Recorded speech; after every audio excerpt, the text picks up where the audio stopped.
Hello everyone, आज मैं आपको बताने वाली हूँ पैटर्न कुर्ती का। तो ये मेज़रमेंट है।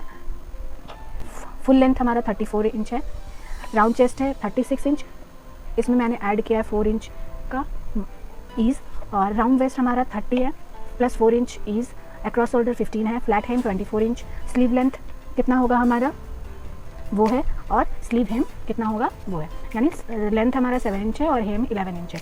तो चलिए हम स्टार्ट करते हैं पैटर्न बनाना। तो सबसे पहले हम इस तरह से यहाँ पर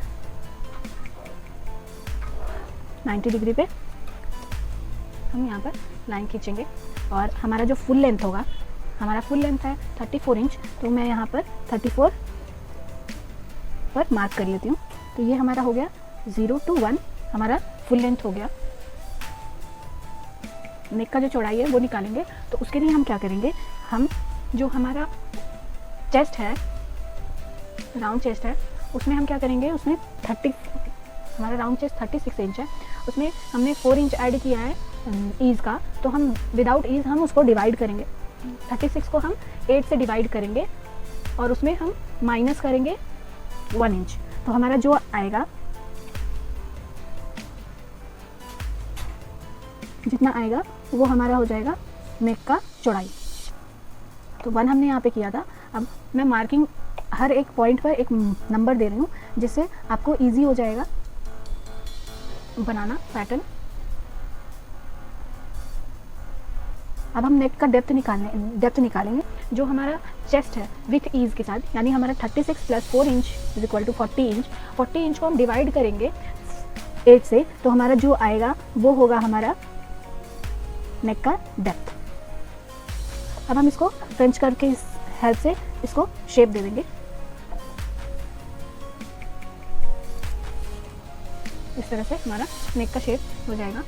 शोल्डर यहाँ पर निकालेंगे, तो हमारा जो शोल्डर होता है उसका हाफ हम लेते हैं। हमारा शोल्डर 15 है, तो 15 का हाफ हमारा 7.5 होगा, तो हम यहाँ पे 7.5 पर मार्क कर देते हैं। अब हम यहाँ से हाफ इंच डाउन आ जाएंगे, शोल्डर स्लोप के लिए पॉइंट देंगे, और 2 और 5 नंबर पॉइंट को यहाँ पर मिलाएंगे।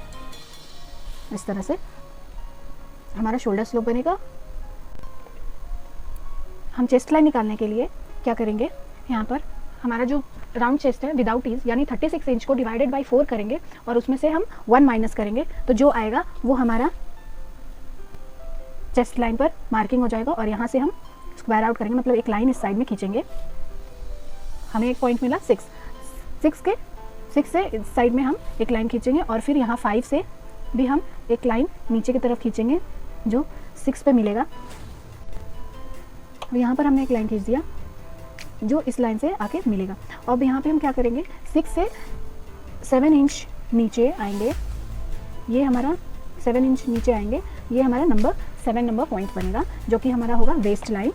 और यहाँ पर हम इस तरह से लाइन खींचेंगे, और ये वाला जो पॉइंट है ये हमारा हो गया नंबर 8।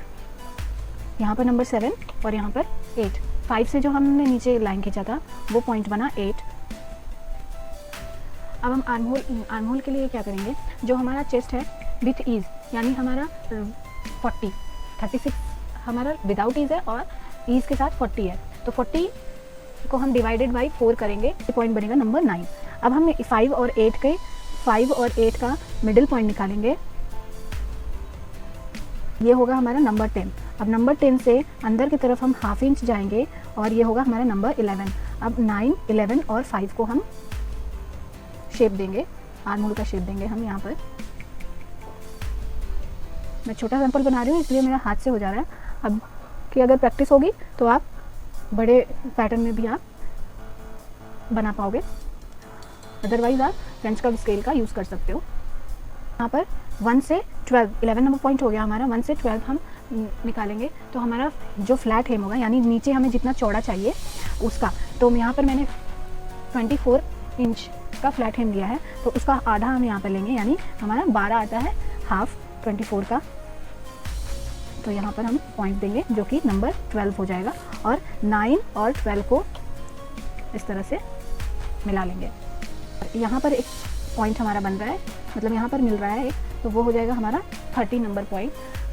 अब हमें यहाँ पर थोड़ा सा शेप देना होता है, जो वेस्ट होता है हमारा वो चेस्ट से कम होता है, इसलिए हम यहाँ पर शेप देंगे। तो शेप देने के लिए हम क्या करेंगे, हमारा जो वेस्ट होगा, टोटल वेस्ट यानी वेस्ट प्लस ईज हमारा 34 इंच है, तो 34 को हम डिवाइडेड बाई 4 करेंगे, तो जो आएगा वो हमारा यहाँ पर पॉइंट बनेगा नंबर 14। अब हम 9 और 14 को इस तरह से मिलाएंगे, हाफ इंच हम ऊपर की तरफ आएंगे और ये हो गया हमारा नंबर 15, और 14 और 15 को हम इस तरह से मिला देंगे।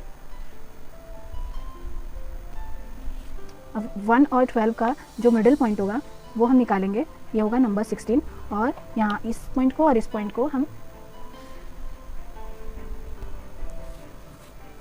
मिलाएंगे हिप कर्व स्केल से, यानी थोड़ा सा कर्व यहाँ पर हम देंगे,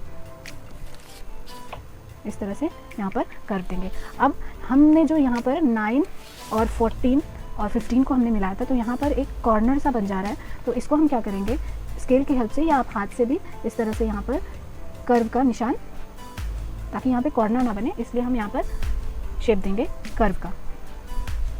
क्या हो गया है फ्रंट, कुर्ती का जो हमारा फ्रंट होता है ये हमारा बन गया है। अब हम इसी पैटर्न पे, मतलब फ्रंट वाले पे ही हम बैक को करेंगे। तो हम यहाँ पे क्या करेंगे, ये जो पॉइंट है हमारा 2 नंबर पॉइंट, यहाँ पर हम हाफ इंच ऊपर की तरफ जाएंगे, यहाँ से हाफ इंच ऊपर जाएंगे, क्योंकि हम पॉइंट देंगे 2:1, या आप 2 हाइफन दे दीजिए, आप कुछ भी नंबर दे सकते हैं। जैसे हमारा 16 पे यहाँ एंड हुआ था, तो आप यहाँ पे 17 दे सकते हैं। तो मैंने 2 हाइफन दिया, 2:1 दिया है, हाफ इंच ऊपर की तरफ करेंगे, और यहाँ से 5 नंबर जो पॉइंट है वहाँ से भी हम हाफ इंच ऊपर की तरफ जाएंगे, और इस तरह से हम 2 और 5 को वापस से मिलाएंगे। ये हमारा बैक का हम बनाने जा रहे हैं। हाफ इंच हमने ऊपर की तरफ किया है, और जो बैक का नेक डेप्थ है उसको हम कम रखेंगे, तो यहाँ पर मैंने 1 इंच नीचे की तरफ कर दिया है। और अब इस वाले 2 से और यहाँ पर हम शेप देंगे। अब हम क्या करेंगे, जो हमारा 10 और 11 का गैप है, 10-11 के बीच का मिडिल पॉइंट निकालेंगे, मिडिल पॉइंट निकालेंगे, वो पॉइंट हमारा बैक का आर्म होल शेप होगा। हम यहाँ पर इसको, इस पॉइंट को नाम ए दे देते हैं, तो 9A और ये जो ऊपर वाला 5 है, यानी जो बैक के लिए हमने 5 नंबर दिया था, उसको हम मिलाएंगे, इस तरह से शेप दे देंगे। और बाकी का जो पोर्शन है नीचे का, वो फ्रंट के जैसा ही होगा, बस हमारा जो शोल्डर होता है वो थोड़ा सा ऊपर हो जाता है, और बैक का जो हमारा आर्म होल शेप है वो थोड़ा बाहर की तरफ आ जाता है।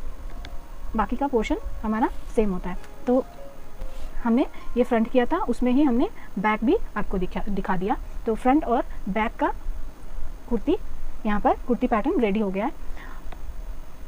थैंक यू फ्रेंड्स, आपको आज का